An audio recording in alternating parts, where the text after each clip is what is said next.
کہہ دو کہ میں تو اپنے نقصان اور فائدے کا بھی کچھ اختیار نہیں رکھتا مگر جو اللہ چاہے.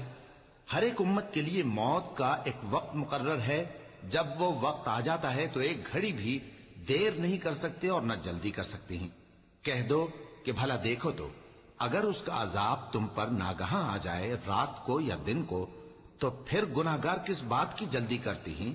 کیا جب وہ آ واقع ہوگا تب اس پر ایمان لاؤ گے؟ اس وقت کہا جائے گا کیا اب ایمان لائے؟ اور اسی کے لیے تو تم جلدی مچایا کرتے تھے. پھر ظالم لوگوں سے کہا جائے گا کہ عذاب دائمی کا مزہ چکھو. اب تم انہی اعمال کا بدلہ پاؤ گے جو دنیا میں کرتے رہے. اور اے نبی تم سے دریافت کرتے ہیں کہ آیا یہ سچ ہے؟ کہہ دو ہاں میرے رب کی قسم یہ سچ ہے. اور تم بھاگ کر اللہ کو عاجز نہیں کر سکو گے. اور اگر ہر ایک نافرمان شخص کے پاس روئے زمین کی تمام چیزیں ہوں تو وہ عذاب سے بچ